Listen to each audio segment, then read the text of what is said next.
Just a week after a resolution of the AMCU strike, the National Union of Metal Workers South Africa, that's NUMSA, has announced that it is embarking on yet another strike. The union is demanding a 12% wage increase after lowering it from 15%. Our guest this morning argues that we cannot create a market on cheap labor and get rid of slave wages. David van Wyk is talking to us this morning. He is the Chief Researcher and Associate at Benchmarks Foundation. Good to have you. Thank you very much for being our guest. So, in your opinion, what is a slave wage?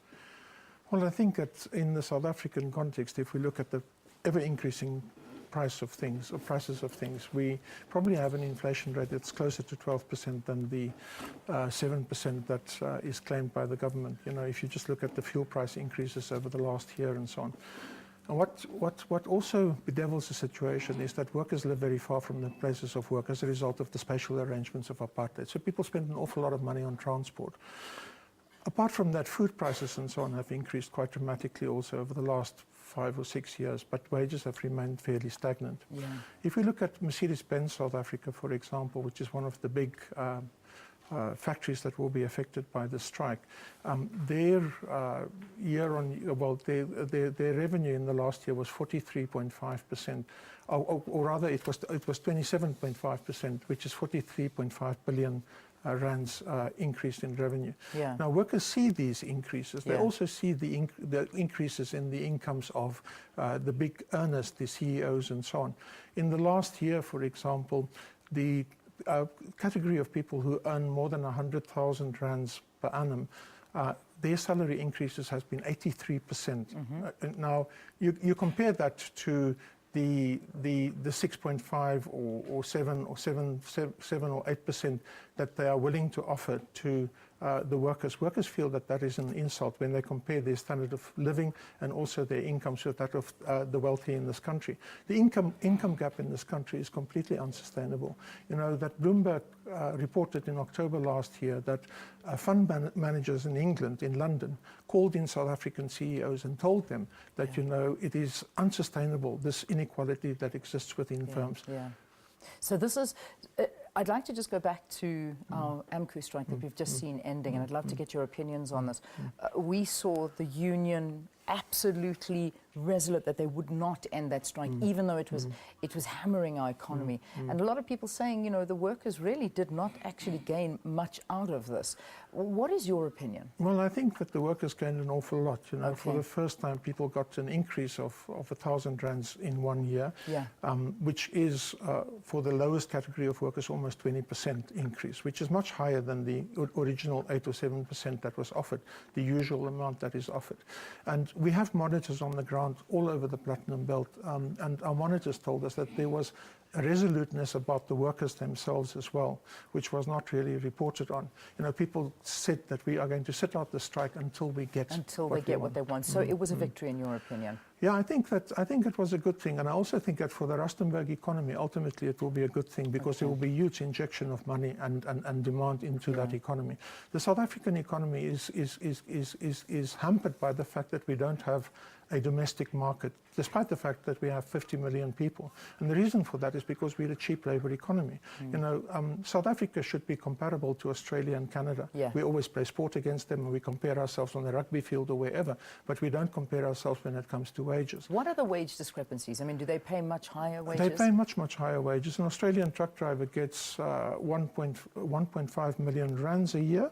Wow. Well, that is 150,000 Australian dollars. That is equivalent to the American dollar. You multiply that by 10, you get that figure. Yeah, 1.5 million for a truck driver in Australia. Yeah. And there's no difference in skills. And if you had to look at what a truck driver here in South Africa earns, well, we've interviewed truck drivers here, and they work 17 hours a day, and they barely subsist. Okay, they don't even get 100,000 rands. A year. 100,000. Okay. You know, the other thing is that people say that Australian workers are so much more productive than South African workers, but in actual fact, Australian workers don't live in informal settlements. They don't travel by taxi to work every day. They don't spend 30% of their income on transport. You know, so there are a whole range of factors. You know, and many of the initiatives of government cannot succeed unless we address the structural issues in our economy. Some people would argue, however, that Australia and Canada, and using them as examples to compare us to South Africa, I know you say we play sports against them and whatever else, but they're a lot more developed than South Africa. Is that a valid excuse or no, not? I don't think it's a valid excuse. Australia has much the same history as South Africa, being a British colony more or less the same time, discovering minerals more or less the same time, developing mining more or less the same time. You have to ask yourself, why is it that mining in Australia is supposed to be more developed than in South Africa when we've got more or less the same extent of history? And the reason for that is because the big bureaucratic firms that we have, we've got 5 firms dominating mining. Platinum, 3 firms export 80% of platinum. 5 firms export 80% of coal. You know, because of that very high concentration and the reliance on cheap labor, these huge bureaucracies are unable to adjust, you know, and in 1994 called for an adjustment in this country. You cannot have political change without having the requisite economic change that underpins it. Yeah. You know, people keep on telling kids that they must go to school, that they must have skills and so on. We find in the communities that we work now, graduates, people with engineering qualifications sitting at home, and we are constantly told that there's a skill shortage in the country. Meantime, we have them. They just the jobs aren't there. Yeah. Just finally and quickly, do you see or foresee this strike by NUMSA being perhaps as crippling as the AMCU strike was? Do you see the union saying we will not budge until we get our demand? I suspect that this is going to happen from now on. I think that workers have now reached that point where they are going to be resolute in their demands, and they are not going to give up on their demands.